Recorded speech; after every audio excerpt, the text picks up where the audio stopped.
ဘလူးမဲကြီးရဲ့နှလုံးသား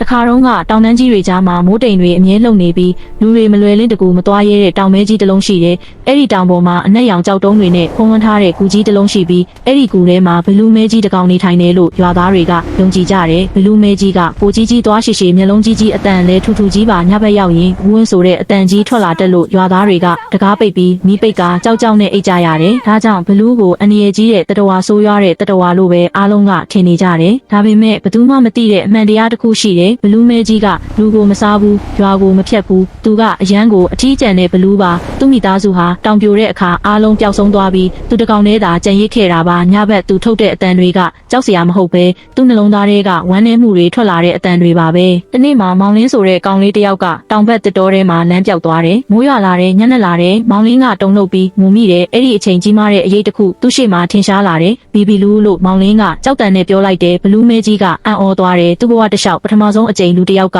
သူ့ရှေ့မှာရက်နေတာဖြစ်လို့ပါပဲဘလူးကအတန်ကိုနူးညံ့အောင်လျှော့ပြီးမကြောက်ပါနဲ့ငါမင်းကိုမထိခိုက်ဘူးလို့ပြောလိုက်တယ်မောင်လင်းကကြောက်နေပေမဲ့အဲ့ဒီအတန်ထဲမှာမကောင်းတဲ့အရာမပါဘူးဆိုတာကိုခံစားမိတယ်ဘလူးမဲကြီးကမောင်လင်းကိုကူထဲခေါ်သွားပြီးမီးလေးထွန်းပေးတယ်တစ်တီးတွေပေးတယ်ရေပေးတယ်မိုးမဆိုအောင်ကာပေးတယ်အချိန်နည်းနည်းကြာလာတဲ့အခါမောင်လင်းလည်းမကြောက်တော့ဘူးသူကလူတွေကဘာလို့ခမားကိုကြောက်ကြတာလဲလို့မေးလိုက်တော့ဘလူးကခဏတိတ်ပြီးသူတို့မသိလို့ပါမသိတာကအကြောက်ကိုဖြစ်စေတာပါလို့ဖြည်းဖြည်းပြောလိုက်တယ်မနက်မိုးလင်းလာတဲ့အခါဘလူးမဲကြီးကမောင်လင်းကိုရွာနီးထိလိုက်ပို့ပေးတယ်ရွာသားတွေမြင်လိုက်တဲ့အခါကြောက်လန့်ပြီးထွက်ပြေးကြတယ်အဲ့ဒီအချိန်မောင်လင်းကရှေ့ထွက်ပြီးမကြောက်ကြပါနဲ့ဘလူးကကောင်းပါတယ်သူကကျွန်တော်ကိုကယ်ခဲ့တာပါလို့ပြောလိုက်တယ်ရွာသားတွေကဘလူးကိုတေချာကြည့်လိုက်တော့ကြောက်စရာမျက်လုံးမဟုတ်ပဲဝမ်းနည်းနေတဲ့မျက်လုံးတွေကိုမြင်လာကြတယ်အဲ့ဒီနေ့ကစပြီးရွာသားတွေကဘလူးမဲကြီးကိုလက်ခံလာကြပြီးဘလူးကလည်းရွာအတွက်တောင်ပြိုတာတွေကိုကာပေးတယ်ရေကြီးတဲ့အချိန်တွေမှာလမ်းဖွင့်ပေးတယ်အဲ့ဒီလိုနဲ့ရွာလေးနဲ့ဘလူးမဲကြီးဟာကြောက်ရွံ့မှုမရှိတော့ပဲနားလည်မှုနဲ့အတူတူနေထိုင်လာကြပါတော့တယ်